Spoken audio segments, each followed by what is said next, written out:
How's it going, everyone? It is Prashan here, and we have an OTA upon us. Feel like we needed this to take down the tyrant called Thanos and all of the cards that are associated with Thanos. We had half of the decks in the top 8 in the Golden Gauntlet beat Thanos decks, which shows where the meta game is. So let's take a look at all of the cards that were changed, and there's another OTA on the horizon too. So this is just the beginning. So let's go right into it. We have Strange Supreme. Strange Supreme is now a 2-1 instead of being a 2-2. So it just got knocked down a peg, especially since this is one of the cards that is featured in Thanos ever since Strange Supreme has came out. Thanos was the obvious choice, which definitely makes sense. And after that, we have another card that is a Thanos card too, and that is Captain America's Shield. And now it is a 0-0, which makes total sense. I believe that it should have been a 0-0 the whole time, especially in the early game. You have priority if no one plays anything on turn 1, on turn 2, and you just have that shield out there with 1 power.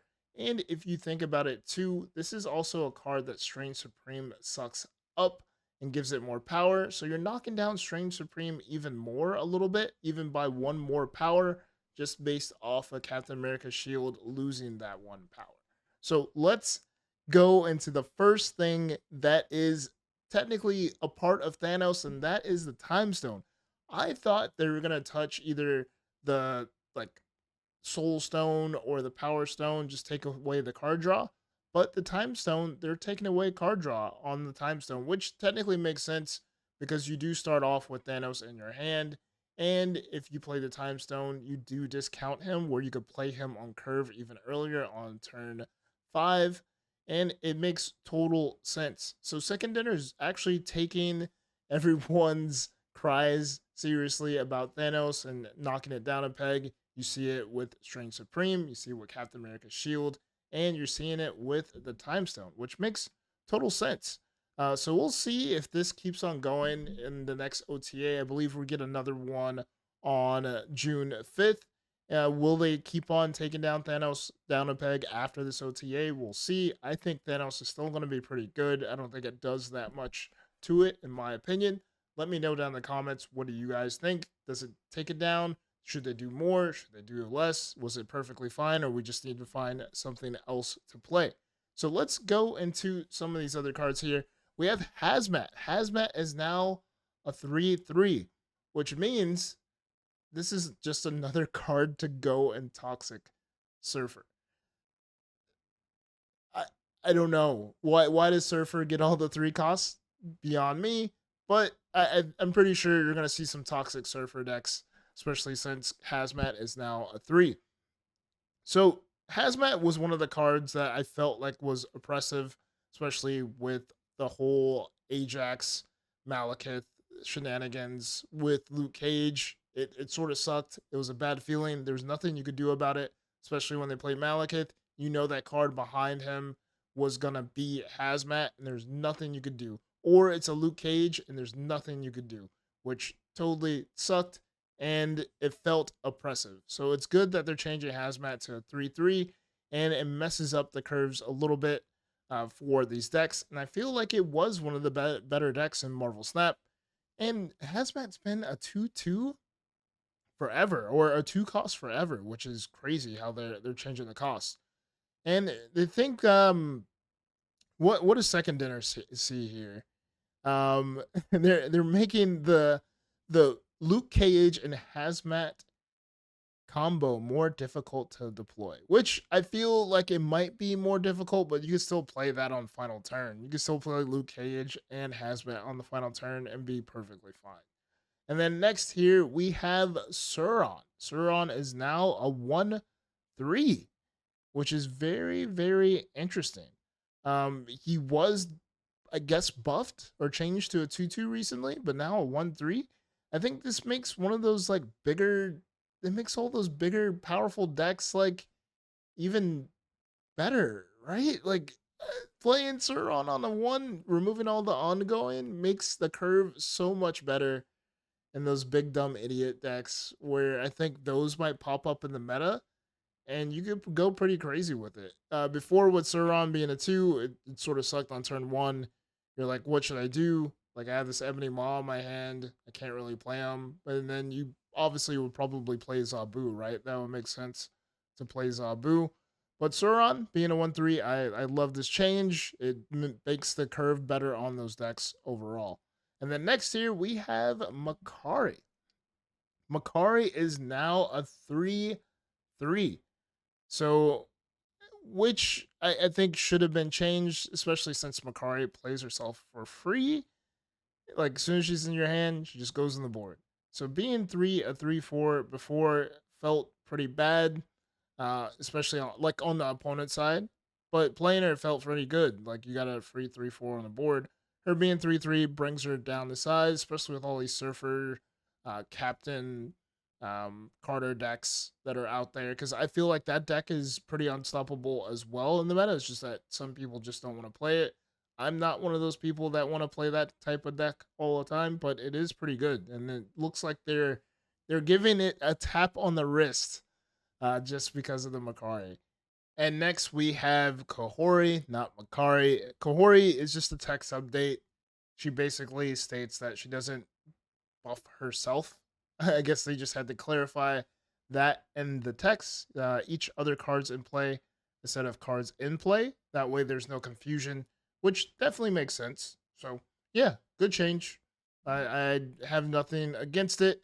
I still feel like this card does need somewhat of a touch or a buff some way, somehow. I feel like Gwenpool is a card you rather play than Kahhori, in my opinion, but we'll see what they do in the future. All right, so we have Isle of Silence here. Isle of Silence was taken out of the game completely because there were so many bugs with it, especially with like Iron Patriot and the interaction with it. So now they're putting Isle of Silence back into the fray, back into the pool, and it basically turns off all your ongoing cards. So yeah, I think it definitely helps against the ongoing meta a little bit that we're seeing. So hopefully we see this a lot more in our games pretty soon. Here are some of the buffs, I would say. So Storm is going back to a 3 cost. She is a 3/2 now instead of being a 4/6, I believe. What was she? A 4/5? Yeah, 4/5. And they felt like it's good to change her back. They're just changing the way the location is interacting or the way flooding is. So whenever you play Legion onto the flooded location, the other 2 locations will have an extra turn for you to interact and play with them. So no more shutting it down on turn 6. You're able to play in the other locations on turn 6, which makes sense technically. So only one location is locked down or should be locked down, or I feel like is locked down, and then you could play another 2. We'll see when this happens. I did have a deck featuring Storm, War Machine, and Legion with some lockdown, and it's a sad day for lockdown enjoyers out there, snapping as soon as they have the combo. So we'll see how this goes. I don't know. I always felt like Storm should have stayed at 3 cost, but we'll see what happens. We'll see what the future holds, and hopefully there's some new lockdown out there. And next here we have Toxie Doxie. Toxie Doxie is now a 2/3 instead of a 2/1. She still gives the other characters in your hand +2 power. You just can't play them next turn. I feel like this card is semi oppressive. I still think Gwenpool is the answer. Gwenpool is better than Toxie Doxie. Gwenpool is better than Kahhori, in my opinion. And they're just changing this because no one's playing this card. I haven't seen anyone play this card except when it first came out, and then it has not been into the fray at all. So they're just trying to pique everyone's interest, and we'll see what happens. I still don't think this card will get any play at all. The next card we have is Hercules. This is a text change. Instead of moving any card out of his location, he only moves your card, which I think is pretty good, especially since we had so many move cards come into Marvel Snap. Recently, we had Bardock, we had Topaz, we have Zorn, so many other cards in Marvel Snap that move. So this is a very interesting change, And I want to see what cards get taken out of the optimal deck here. Like Hercules obviously was not a card being played that often, but I still don't think it will get any play. But we'll see. Maybe someone will create something spicy and we will start playing it. Next here we have Annihilus. This is a very interesting call.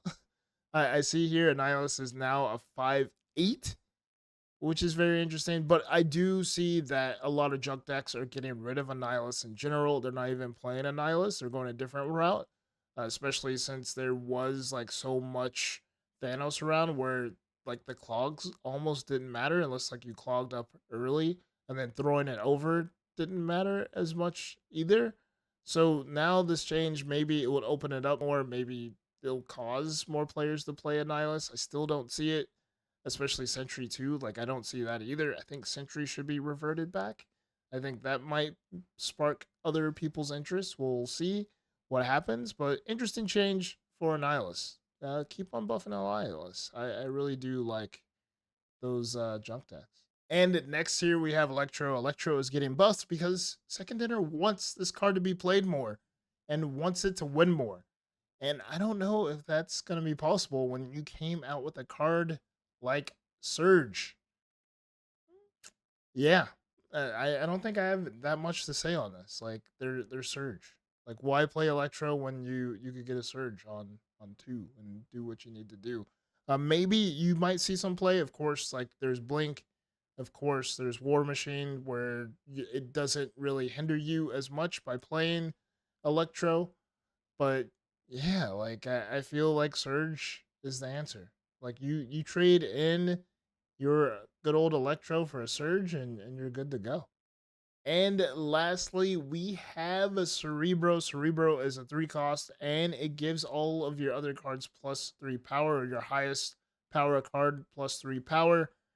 And this is ridiculous. I feel like there's going to be some more Cerebro decks around. There has been quite a few floating around anyways that have sneakily came up on surprise on ladder. But in Conquest, I don't think this is a really good card because once you figure out what your opponent is doing every game, then you have the advantage. But on ladder, I still think Cerebro is pretty sneaky if your opponent can't catch it in time and can catch up to you pretty fast. And it giving all of your cards or your highest cost card or highest power card plus 3 power is ridiculous. And I think it is an awesome change. So that is it for this OTA. What do you all think? Do you think Thanos is dead here? I don't think so. I think Thanos is still gonna be pretty good. Let me know down in the comments. Till next time, be safe, keep on snapping, and peace.